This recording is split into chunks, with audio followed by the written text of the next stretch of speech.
Olá pessoal da Web TV Recanto Cabano.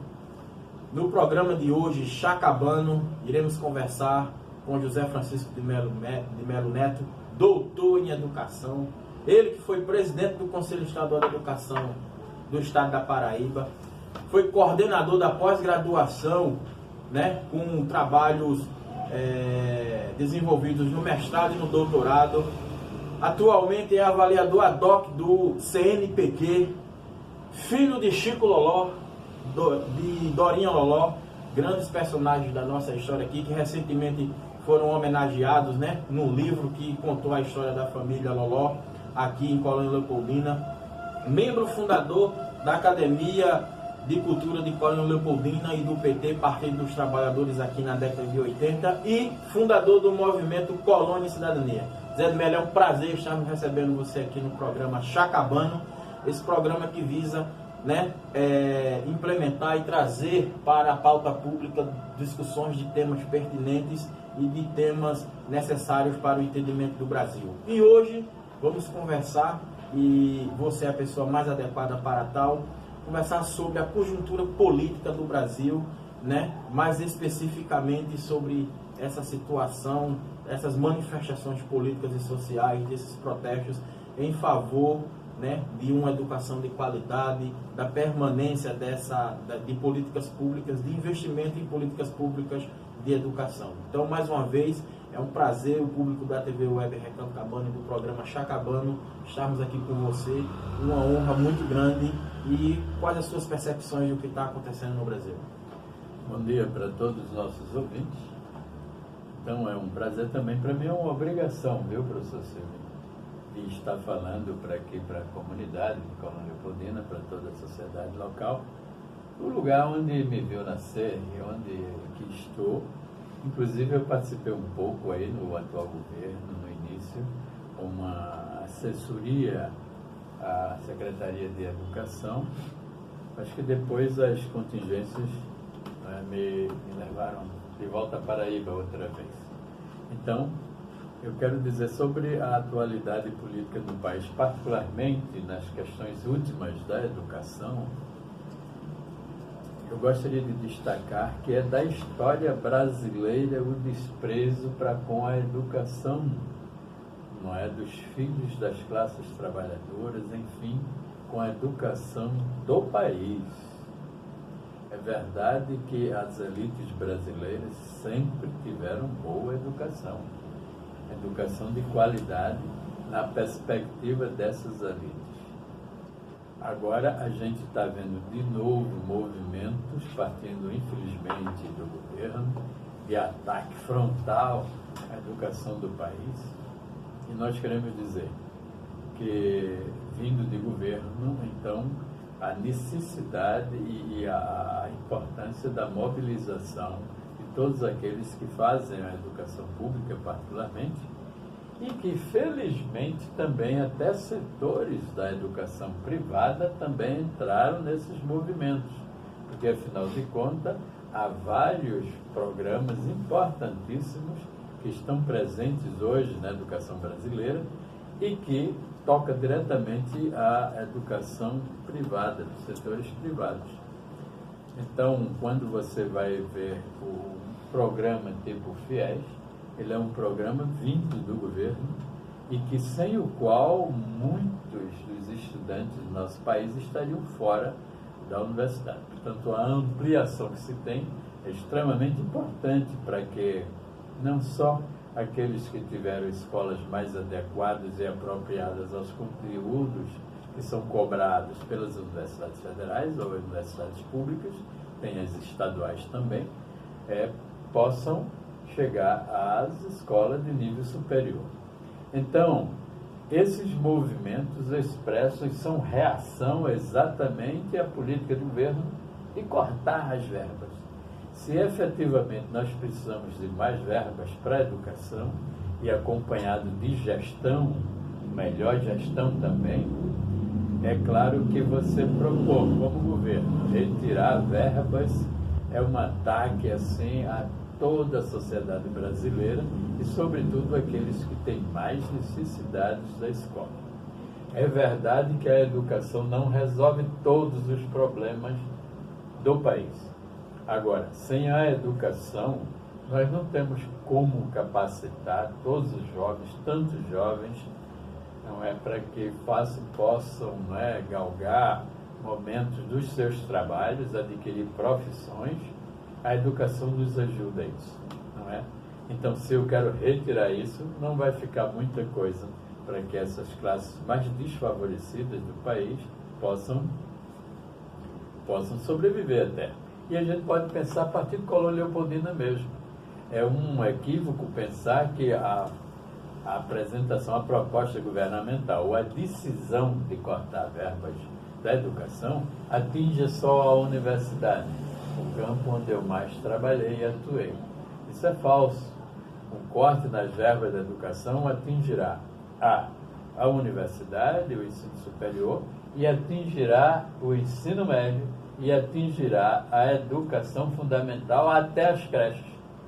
Prefeitos dos municípios vão padecer muito mais. Imaginam o trabalho de secretários e secretárias de educação do país, que será lamentavelmente reduzido, não só em 30%, porque a educação não se mede em percentuais, mas um profundo prejuízo com a característica de que só a longo prazo é que nós vamos ter clareza, não é? E sentir o que significa corte da educação. Por mais movimentos que o governo faça, de uma hora diz vai cortar, depois não, é um contingenciamento, isso é de uma verborreia fatal que só vai afundar a educação do nosso país. Eu quero dizer, professor Silvio, que você cortar verbas da educação, e aí quem for aqui no município, profissionais importantes que temos aqui capacitados, no nosso município, mesmo a Secretaria de Educação e mesmo governos municipais, essa queda vai pegar de cheio, não só agora da educação em si mesma, mas até das condições materiais de vida, porque na escola hoje também temos merendas escolares, preparadas por nutricionistas, e há um esforço brutal dos municípios para que isso seja atingido, que sem a qual não há educação. Como diz um ditado popular, saco vazio não se põe em pé. A educação se aplica perfeitamente. Um garoto com fome não tem como aprender. Então, esse corte de verbas públicas para as escolas públicas vai atingir todas as dimensões da educação nacional. Isso será mais sofrimento para essa sociedade. Perfeito, né? Esse contexto, ele traz à baila uma natureza, né, das políticas públicas, de uma equipe mais alinhada às políticas liberais, né? Ou seja, embora o Estado brasileiro se comportasse e implementasse ações de políticas públicas, algo mais próximo de uma concepção de um Estado nacional, de um Estado social, embora capenga, com essa turma, e a mentalidade é totalmente privatista, uma mentalidade totalmente de decepar qualquer tipo de investimento público, né? E em especial para as camadas trabalhadoras, né? Qual a percepção do doutor em relação a esse aspecto? O primeiro aspecto, a minha formação básica é em filosofia. Então, eu como filósofo, eu posso pensar, para a gente melhor compreender, o que significa um Estado liberal, não é? O liberalismo, ele tem uma tradição aí de 2, 3 séculos aí para trás, se estabeleceu em momentos próprios da história da humanidade, mas eles têm suas características. Falar de um Estado liberal significa, primeiro, entregar todas as coisas do ponto de vista da economia, entregar ao mercado, o mercado que resolva esse negócio, não é? Então, isso é uma marca desse, por isso as políticas de privatização, deixar o Estado muito mínimo, como eles falam, né? Estado muito pequeno. Então, filosoficamente, essa é uma primeira dimensão da economia. ele pensa dessa maneira. E isso é falso. O mercado também não organiza as coisas aí. Eu só pergunto se você já viu, por exemplo, o preço de um automóvel se baixou alguma vez desde a década de 60 até hoje. Ele só cresce, mesmo que nós tenhamos aumentado o número de montadoras. Então, isso é falso. O segundo aspecto que a gente considera desse Estado liberal é de que, eu diria assim, mais na dimensão mais ética, é que ele investe no indivíduo. Nós diríamos que, eticamente, é uma formulação filosófica e econômica para incentivar o indivíduo. O indivíduo que seja empreendedor, o indivíduo que resolva seus problemas, a pessoa sozinho e no caso não funciona assim. Eu não resolvo um problema de uma educação mais qualificada para um filho, para uma filha, e você também não resolve sozinho isso. Quer dizer, a educação é um aspecto que o Estado tem que nos garantir e que se preste. Também só botar meninos lá dentro da escola e ficar por isso mesmo não serve. Então, é melhor que fique em casa até. Então, esse individualismo exacerbado, profundo, que a gente tem na sociedade. Se eu estiver desempregado, isso é um problema meu, eu que resolvo.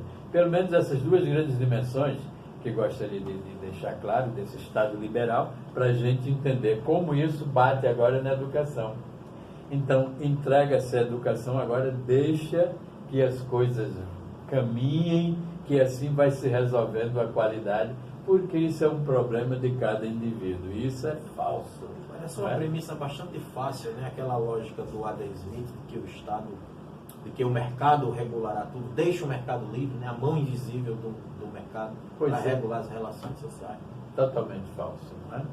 Então não funciona. E a terceira e última dimensão que a gente pode colocar desse Estado liberal é o aspecto da propriedade.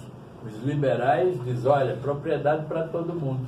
Em um momento em que as propriedades só pertenciam às igrejas, particularmente a Igreja Católica, e só pertencia aos reis, etc., foi naquele momento muito revolucionário. Contraditoriamente no nosso país, as elites nós emperram até hoje que se haja uma reforma agrária. Quer dizer, eles falam que é um Estado liberal, na verdade, não tem nada parecido e são totalmente contrários, não é, à distribuição de terra, enfim, uma política agrária, que é uma luta tremenda ao desenvolvimento. Quer dizer, isso também, então veja, o Estado liberal tem esses três aspectos, a dimensão, a sua visão de como encara a propriedade privada, como ele encara o mercado, como você bem frisou, e também, do ponto de vista ético, o individualismo. Nós estamos dizendo que existem outros valores éticos, a solidariedade, por exemplo, que é um valor à parte fora desse individualismo, que nós defendemos que seja muito mais possível, no conjunto da escola, a gente contribuir para que possa haver uma escola de qualidade e útil, que tenha uma utilidade palpável para a gente qualificar mais, não é aqueles que têm mais necessidade. Por falar em solidariedade, é um valor que atualmente serve de substrato para o sistema previdenciário, né? E eles querem alterar o sistema previdenciário. Mas um outro ponto bastante importante, professor, é acerca dentro dessa conjuntura, qual é o posicionamento que as forças, os movimentos progressistas devem adotar. Me parece que isso é uma mera reprodução de opiniões de pessoas muito mais abalizadas, que houve um certo esfriamento, né, dos movimentos em relação à sua capacidade de mobilização, e que o que está ocorrendo, essa concentração, né, do que vimos atualmente nesses protestos, está se dando mais em relação a uma leitura muito mais individual e espontânea e crítica do ponto de vista individual das pessoas, do que de fato de uma mobilização coletiva a partir de alguma instituição, de algum movimento que se posicione em relação a esse problema. O que você tem a dizer em relação a isso? Então veja, primeiro um aspecto que eu gostaria de destacar para mostrar que as reivindicações da educação São reivindicações que foram construídas ao longo da nossa história por esses movimentos sociais, boa parte deles, não é? Muitos saindo de dentro da própria escola. Isso aí há sim um arrefecimento, uma diminuição, uma redução, não é? Nas pautas, nas demandas, sobretudo na mobilização desses movimentos. Aí concordo plenamente com você, não é? Mais um aspecto que é importante a gente pensar no caso das verbas e os atos públicos aí pela educação é que sempre se imagina que, vamos dizer assim, para a educação tem R$100, aí a gente vai ter, se botar para a educação básica, diminui da universidade, se botar para a universidade, tira da educação básica. Isso é falso também, esse discurso do governo que coloca dessa maneira. Nós não temos um fixo, não é um montante e que não pode mexer nele. Por isso, a pauta desses movimentos, mesmo com as debilidades que estão acontecendo, mas ela está na rua, é de que se tenha mais verbas para a educação, porque eu posso contemplar mais verba, mais dinheiro para a educação básica e também para a universidade. E por que essa ênfase na universidade? É porque nos setores públicos, a universidade é onde está a pesquisa. E a pesquisa é o ambiente de produção do conhecimento novo. A ênfase está aí porque país nenhum, nação nenhuma que não tiver os seus próprios conhecimentos e tecnologias, ele jamais será autônomo. E nós queremos um país que não seja tão dependente como nós estamos nos tempos de hoje. Aliás, o governo forçando a barra para a gente virar mais dependente ainda, ou bajulando até governos, não é? Do norte, do Equador, não é? Tipo o governo nosso que chega dos Estados Unidos para fazer quase uma bandeira de defesa do Estado americano. Não precisa. Os americanos têm a sua força e não precisa ninguém estar bajulando eles. Eles já sabem da sua condição econômica no mundo e seu papel. Cabe a nós construirmos, aí sim, pela pesquisa, pela tecnologia nossa, pelo conhecimento novo, construir nosso próprio país, nossa própria nação. Isso só é possível pela pesquisa, com conhecimento de novos ambientes, enfim, novos conhecimentos, vamos chamar assim. Por isso essa importância e a ênfase à universidade, onde tem pesquisa, e aos setores outros que às vezes nem são universidades, mas também fazem pesquisa, tipo os institutos nacionais que nós temos. Então, veja, a pauta continua, claro, melhor gerenciamento da educação, não temos dúvida, porque não é só na educação, precisamos ter bom gerenciamento em todos os outros setores da vida. Não é até dentro da minha casa, eu preciso, com o salário que tem, me gerenciar, senão eu não vou avante. Mas então, nessa linha desse Estado liberal, você tocou na Previdência aí, que é o outro aspecto. Como é que essa visão se apresenta para a Previdência? Nós não temos uma Previdência da excelência, mas a proposta dentro dessa linha liberal está ficando muito pior. A nossa média, por exemplo, de Alagoas, nós não chegamos a atingir média de 65 anos de vida. Se você espicha isso para dizer agora você vai se aposentar, como? Se eu já estou morto. Voltando ao assunto dos movimentos, carece sim de mais força de movimentos sociais, mas isso é contingencial, professor Silvio. Em algum momento os movimentos estão mais fortes, outros momentos estão mais, vamos dizer, mais em baixa. Quer dizer, cada questão mobiliza de uma maneira e tem reações de formas diferentes. Eu espero que isso possa ser tudo retomado outra vez e a gente não deixar que este país caia desse marasmo da não educação. Ok. Então, pessoal, estamos chegando, infelizmente, ao fim de mais um programa Chacabano. E, doutor, quais as suas considerações finais, né? Agradecemos mais uma vez ao público da TV Web Recanto Cabana, você que acompanha, que curte, compartilha, né? E acompanha todo o trabalho desse espaço mínimo, simples e que visa justamente né, dar voz e estimular o debate público sobre os principais temas que temos à disposição. Eu quero dizer que acho muito importante, não é, atitudes dessa natureza, professor Silvio, como você encaminha, porque isso é um contributo importantíssimo para a nossa educação local e para a nossa educação também, para a cultura de uma maneira em geral, não é?